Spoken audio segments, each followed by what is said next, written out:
It's okay, Ted.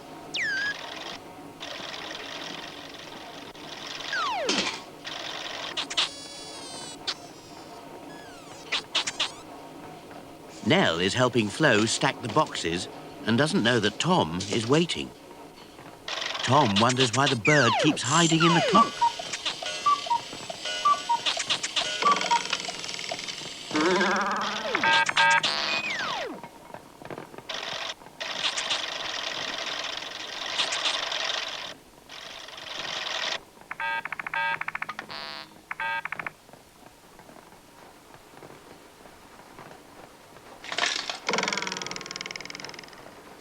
Oh, this one is broken, Roy.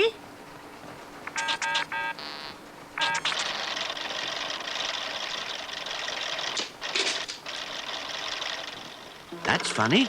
It was all right just now. Did you do this, Tom?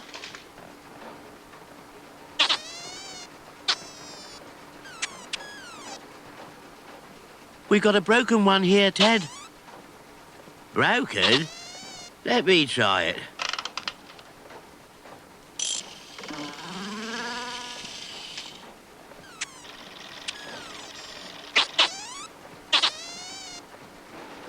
I wonder how that happened.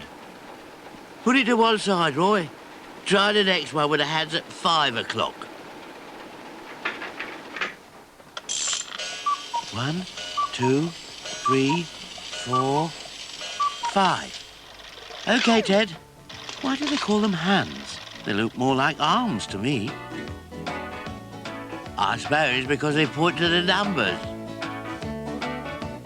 But you can't point without using your arms, can you? I mean, like this. I think Roy wants something now. He's waving at you. Oh, yes. Did you want something, Roy? No, it's all right, Nell. I was just using my arms to point. At what? We were talking about hands on a clock.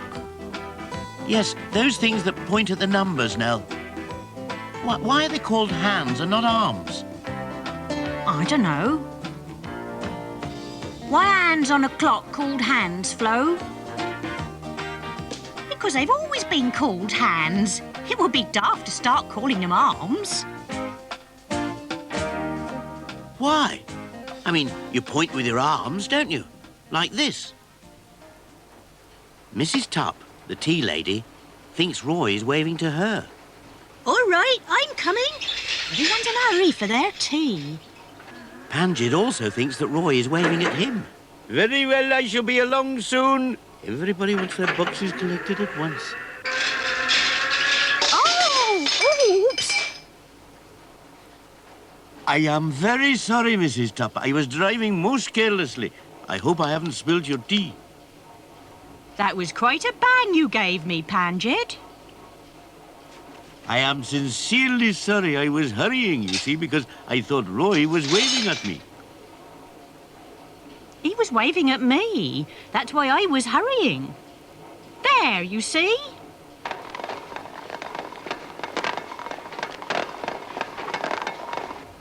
I'm coming! I'm coming! I'm coming! I'm coming! I must be more careful and not drive so fast. Here comes Mrs. Tupp. Oh, good. Time for a cup of tea. I came as fast as I could. We'll let Mrs. Tupp settle the argument. Mrs. Tupp, do you point with your arms or your hands? My finger. Like this. Quite right, Mrs. Tupp. Perhaps we'd better call them fingers on the clock. Do you know what I've often wondered? What? Why it's called a clock face? I should have a nice cup of tea, love, and stop worrying about clocks. In the design office, Mr. Sprott is working on a new clock that he's just invented. Put this piece there. That's right. Good, good. And that piece there. Splendid. It's ready to go. What makes it work, Mr. Sprott? Most clocks have to be wound up or have a battery. This one will work with just one jug of water. Really? I'll show you. Pass me that jug of water, please. But take the flowers out first.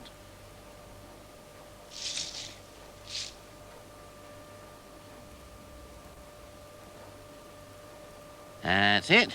Now, watch. The water drips slowly from this valve and onto this propeller, making it turn. Inside the clock, all the cogs and wheels begin to go round, making the hands on the clock move and show the time. Mr. Sprott, you're a genius.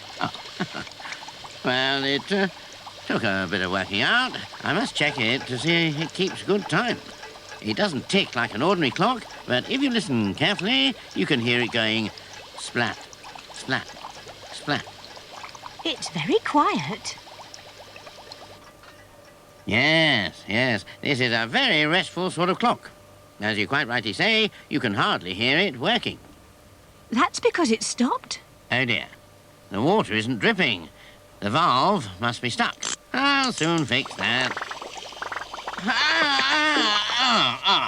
Oh, you're all wet, Mr. Sprott.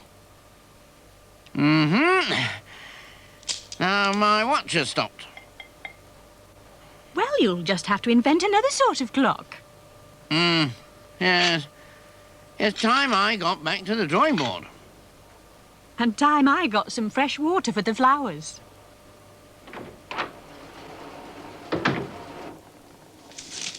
Miss McClackety has been finding time to tidy her office. At the back of the filing cabinet, she's found some old papers. Well, I never. Fancy that. Come in.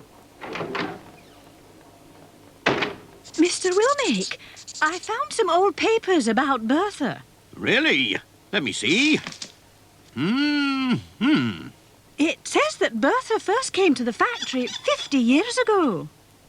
That must have been in my grandfather's day. It says she came here 50 years ago tomorrow. Tomorrow is Bertha's birthday. By Jove, so it is. We ought to have a celebration. Have a birthday party with presents for her. What sort of presents can you give a machine? Ted could give her some new oil. Roy could give her a spot of paint. We could all polish her and make her look grand. I could give her the day off. Mrs. Tupp could make her a birthday cake, and we could have a party tomorrow morning. A splendid idea, Miss McClackety. Tell everybody about the anniversary and say we'll meet at Bertha tomorrow morning. Bertha, 50 years old. My word. How